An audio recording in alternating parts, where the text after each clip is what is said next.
선생님들 안녕하세요, 바닥입니다. 2022년 4월 25일 주식시황 리뷰 시작하도록 하겠습니다. 지금 보시는 글이 중요한 이유는 상한가 그리고 하한가를 간 종목의 재료를 분석을 해야 됩니다. 주식으로 수익 내기 위해서는 재료 분석이 필수인데 재료 분석은 어려운 일이기 때문에 제가 대신 해드리도록 하겠습니다. 먼저 오늘 상승했던 종목과 하락했던 종목들 한번 보겠습니다. 일단 키워드로는 일단 곡물 가격 상승, 이 재료가 계속 연속적으로 상승을 하고 있습니다. 그래서 오늘 사료주랑 곡물 관련주가 상승을 했고, 계란 한 판 가격이 8개월 만에 7,000원을 넘었다라는 소식입니다. 그만큼 물가가 계속 상승을 하고 있다라고 볼 수 있고, 그다음에 인도네시아에서 파묘 수출을 중단하면서 식용유 관련주가 상승을 했습니다. 개별주로는 하잉크 코리아, 서정기전, 안내비, 재료를 바탕으로 상승을 했고, 시간 외에서는 2025년에 UAM, 도심항공, 교통 관련된 베셀이랑 네온테크가 시간외에서 상승을 하고 있는 상황입니다. 그래서 첫 번째로 이제 곡물 가격 상승 관련된 종목들을 보면은 이 사료용 곡물 수입 단가 지수가 한 달 전보다 5.8% 상승을 하고, 2분기에는 13.6%가 더 상승할 것으로 예상이 되면서 이 사료주나 곡물주의 가격 상승이 수혜를 받아서 관련주가 상승을 하고 있습니다. 오늘 오랜만에 이제 팜스토리가 좀 상승을 한 모습이고, 팜스토리 같은 경우에는 배합 사료를 제조하는 업체라고 합니다. 그러니까 사료 회사라고 볼 수 있겠죠. 그다음에 고려산업 같은 경우 이 사료주로 엮여 있는 종목이면서 이번에 달걀, 계란 가격이 한 판에 7,000원을 넘어가면서 그 계란과 관련된 재료로 상승을 한 모습입니다. KC피드도 마찬가지로 계란값 급등으로 이제 상승을 한 모습이고, 그 다음에 한탑도 이제 사료주로 엮여서 상승하고, 신송홀딩스도 이제 관련돼서 상승을 좀 한 모습입니다. 차트를 보면서 이야기를 하면은 일단 팜스토리가 왼쪽에 주봉이고 오른쪽에 일봉입니다. 그동안에 이런 박스권을 잘 만들었다가 이제 오랜만에 이런 상한가를 만들면서 좀 대장의 모습, 뭔가 이 탄탄하게 매집을 한 뒤에 이 매집을 끝내는 그런 모습이 나와줬습니다. 이런 종목 같은 경우에는 이제 북마크 관심 종목으로 지정을 한 뒤에 이제 그동안에 이런 구간이 매집을 했다라고 볼 수 있기 때문에 제가 이제 어떻게 매매를 하냐면, 일단 이 종목이 상한가를 오늘 만들었습니다. 그럼 상한가 만든 다음에 그 다음날 주가가 상승을 하면서 거래대금이 터지는 모습이 나오게 되면은 저는 이제 가장 강한 종목의 모습이다라고 판단을 하고, 제가 이제 강의에서 알려드렸던 여기 자등분선 자동이라는 분석 도구를 이용해서 이렇게 4등분선을 그어가지고 매매를, 여기 4등분선 자동을 그어서 이런 가운데 타점에 오면은 매수를 하지 않을까 싶습니다. 그래가지고 이런 종목 같은 경우는 특히나 떨어졌을 때 이 매수를 할 수 있는 이유는 이 안에서 이 매집을 했던 돈이 있기 때문에, 이 세력의 돈이 있기 때문에 떨어질 때 충분히 매수를 할 수 있겠다라고 생각이 들기 때문에 매수를 하는 겁니다. 그 다음에 이제 고려산업 같은 경우는 아예 점 상한가를 갔습니다. 이렇게 점 상한가를 간 것 자체가 일단 이 종목이 강하다라고 이제 볼 수가 있고, 제가 이제 금요일날 영상을 찍으면서 고려산업 같은 경우에는 일단 금요일날 상한가를 간 모습, 이 모습에서 이 주봉이 있습니다. 이 주봉에서 그동안에 5,400원을 돌파를 하지 못했다라고 말씀을 드렸는데, 이게 오늘 아예 갭 상승을 하면서 갭 상한가를 가면서 여기를 바로 점프해서 올라가 버렸습니다. 이 종목 같은 경우도 이제 어떻게 볼 수 있냐면은, 얘는 더 이제 팜스토리보다 더 큰 매집이라고 볼 수가 있고요. 이런 자리, 이건 주봉으로 봤을 때도 이런 돈이 들어온 곳을 아예 갭 상한가로 점프를 했기 때문에 분명한 것은 이런 윗구간, 이 점 상한가에서 더 추가적으로 상승을 할 수 있지만, 근데 그 구간은 어차피 제가 볼 구간은 아니다라고 생각하면서 아예 버리고, 차라리 주가가 나중에 조정이 올 겁니다. 이렇게 조정이 오는 순간 무조건 100% 막 계속 우상향하는 종목들은 잘 없기 때문에 이렇게 조정이 오게 되는데, 그 조정이 왔을 때 이런 이 세력이 매집을 하는 구간 내에 주가가 진입을 한다라고 하면은 충분히 매수를 해볼 수 있겠다라고 생각하면서 관심 종목으로 선정을 하는 겁니다. 확실히 사료주가 정말 강한 모습이 만들어지고 있고요. 다음 KC피드 같은 경우도 일단 지금 상한가를 오늘 또 갔었고, 이틀 전에도 상한가를 갔습니다. 얘도 그동안 이 박스 자리, 이런 박스권의 자리를 다 매집이 된 상태에서 추가적으로 상승이 나오고 있는 그런 상황이기 때문에 정말 강한 모습이라고 생각을 하고, 돈 자체도 계속 연속적으로 들어오는 모습에서 좋게 보고 있는 종목들입니다. 일단 북마크를 이렇게 지정을 해놓고, 한탑도 뭐 연속적으로 상승을 하고요.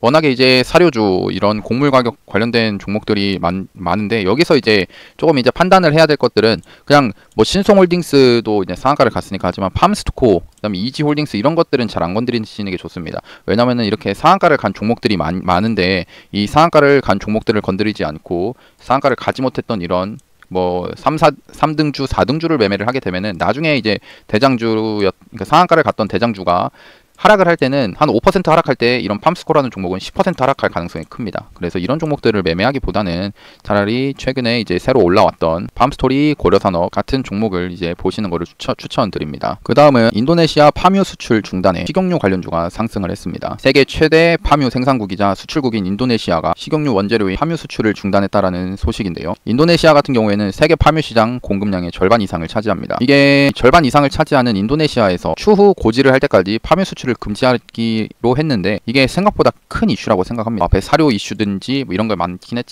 하지만 이 파뮤라는 것이 뭐 과자를 만들 때도 필요하고 식용유를 만들 때도 필요한 그런 없어서는 안 될 제품이기 때문에 이 인플레이션 이런 물가 상승 우려가 좀 얼른 해제가 되어야 그래도 저런 파뮤 수출 중단이 풀리지 않을까 생각을 합니다. 그런 관점에서 보면은 일단 샘표가 관련돼서 상승을 좀 했고요. 이 종목 같은 경우도 이제 일봉으로 잠깐 봤을 때 이렇게 상한가를 만들어준 모습에서 강한 모습이라고 이제 판단할 수가 있습니다. 근데 이제 조금 우려되는 것은 이 종목 같은 경우는 매매하기가 조금 애매한 게 오늘은 이렇게 상한가를 만들었지만 그동안에 윗꼬리를 많이 만들던 그런 종목입니다. 그러니까 한번 상승을 하더라도 하더라도 상한가를 만들지 못하고 윗꼬리 상승했다 떨어지는 모습들이 이렇게 나오기 때문에 윗꼬리가 많은 건데 이런 종목은 참 매매하기가 힘들긴 합니다. 이제 그런 것들을 생각하면서 보면 좋은데 일단 JC 케미칼 같은 경우에는 꽤 괜찮은 모습이지 않나 생각합니다. 주가 이 주봉을 봤을 때 이제 신고가 구간인데 이런 최근에 이제 오늘 시장이 안 좋았는데 코스피 코스닥 이 시장이 안 좋았는데 이렇게 신고가를 가는 종목 같은 경우에는 좋은 모습이 기대가 되기 때문에 신고가를 간다라고 생각합니다. 그래서 이 종목 같은 경우 높은 구간이지만 연속적으로 더 내일 거래대금이 더 많이 터지는 모습이 나온다고 하면은 충분히 나중에 떨어질 때 매수를 할 수 있는 종목이라고 생각하고 이렇게 관심 종목으로 좀 넣어 놓겠습니다. 뭐 사조대림, 샘표식품 이런 것들은 사실 볼 필요는 없을 것 같고요. KC케미칼은 이 바이오 디젤 그리고 바이오 중유를 제조하는 업체입니다. 바이오 디젤의 주 원료인 파뮤를 생산하는 그러니까 이 파뮤를 생산하는 플랜테이션 사업도 영위를 하고 있는데 이 팜 플랜테이션이라는 게 팜을 재배하는 사업이라고 생각하시면 될 것 같습니다. 예전에 이제 석탄 관련해가지고 GS글로벌, 그다음에 KPF처럼 인도네시아 석탄 지분을 이제 보유하고 있는 그런 개념으로 봐도 좋을 것 같고요. 그래서 만약 이 관련된 파뮤 수출이 중단이 좀 지속이 된다고 하면은 이 KC케미칼의 좋은 호재로 작용을 할 거다라고 생각합니다. 그 다음에 이제 개별주로는 하잉크 코리아가 연속적으로 상승을 한 모습이고요. 그 다음에 서정기전 원전 관련주로 상승을 했고 특별하게 오늘 이슈가 나와서 상승을 한 것보다 그냥 21일 날에 한수원이 폴란드 신규 원전 이 사업 제안서를 제출한 사실에 오늘도 추가적으로 상승을 한 모습으로 보여집니다. 아마 이게 상승을 할 때 시장을 보신 분들은 아시겠지만 사료주 중에서도 이 사료 관련된 종목들도 이 장중에 한번 휘청이는 모습이 있었습니다. 팜스토리 같은 것들은 이제 그나마 좀 대장이었기 때문에 이렇게 잘 버텨주는 모습이었지만 KC피드 같은 경우에는 이제 한 이 3등주 정도 되는데 이게 이렇게 장 초반에 올랐다가 하락을 한번 이런 식으로 했습니다. 이런 모습을 봤을 때 이때 이제 이 시장의 수급이 다른 쪽으로 이동을 하게 되는 그게 이런 원전 관련이든지 뭐 안랩이든지 이런 개별 종목으로서 수급이 좀 이동을 한 모습들이 좀 있었습니다. 그리고 안랩도 블록체인 자회사 설립 이슈로 해가지고 이제 상승을 했고 이 안랩 같은 경우에는 그동안에 이제 돈이 들어온 모습에서 큰 반등 없이 계속 하락을 했습니다. 근데 이런 돈이 들어온 종목 같은 경우는 이 하락을 하더라도 한 번은 이제 반등이 나와준다라는 거를 좀 볼 수 있고요. 뭐 갑자기 이상한 재료를 엮어서 주가를 상승시키기도 합니다. 그다음에 SBI 인베스트먼트 같은 경우에 야놀자 나스닥 3분기 상장 가능성에 관련주로 상승을 좀 했습니다. 그래서 하나씩 보면은 하잉크 코리아는 뭐 일봉 미친 듯이 상승합니다. 상한가를 3번이나 갔습니다. 나중에 이때 떨어지면은 충분히 매수를 해볼 수 있는 종목이라고 생각하고요. 그다음에 이제 서정기전 아까 봤듯이 그동안에 앞에서 상승을 했다가 이제 많이 빠진 상태에서 최근에 이제 상승이 좀 나와주는 그런 모습입니다. 그다음에 안랩도 아까 얘기했듯이 이런 식으로 상승하면서 돈이 들어왔다라고 저는 이제 생각을 하고요. 근데 그동안에 이런 식으로 계속 음봉으로서 크게 거래대금이 안 터지면서 주가가 그냥 하락을 하는 모습이었습니다. 그러다가 오늘 추가적으로 상승을 했는데 이 상승을 한 모습 자체가 그러니까 블록체인 뭐 저런 걸로 엮어서 상승을 한 걸 보면은 이 주가가 한번 상승을 했던 돈이 들어왔던 이 종목 같은 경우 하락을 하더라도 결국에는 반등을 한 번 정도는 줄 수 있다라고 좀 볼 수 있습니다.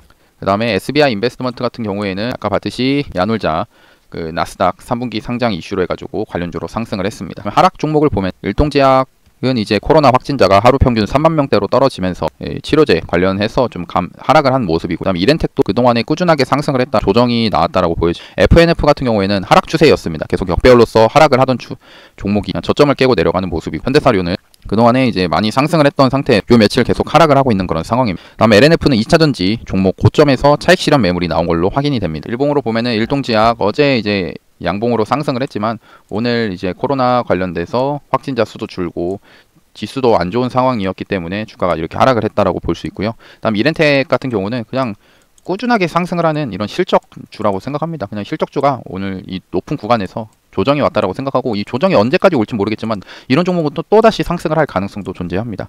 그다음에 FNF 같은 경우는 아까 말했듯이 상승을 이제 했다가 계속 이 저점이 깨지는 하락 추세에서 최근 만들어진 이 저점을 다시 한번 깬 모습입니다.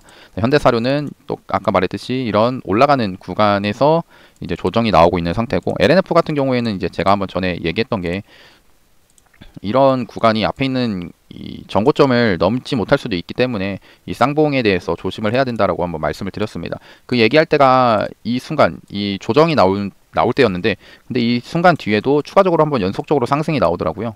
그래서 여기를 진짜 돌파를 하려고 하는 건가 싶었는데 오늘 지수도 안 좋고, 그 다음에 나스닥 기술주가 안 좋은 상태에서 이제 하락이 좀 크게 나온 모습입니다. 이런 종목 같은 경우에는 저는 이런 구간에서 여기 저점 구간, 여기 고점 구간 해가지고 4등분선 그어서 여기서 잡고 여기서 잡을 수 있는 종목이라고 생각을 합니다. 예, 그리고 마지막으로 유료 리딩을 모집하고 있습니다. 궁금하신 분들은 댓글에다가 공지사항 주소 올려놓도록 하겠습니다. 그럼 오늘 영상 봐주셔서 감사하고, 영상이 도움이 되셨다면 구독하고 좋아요, 알람 설정까지 누르시면 감사하겠습니다. 네, 감사합니다. 바닥이었습니다.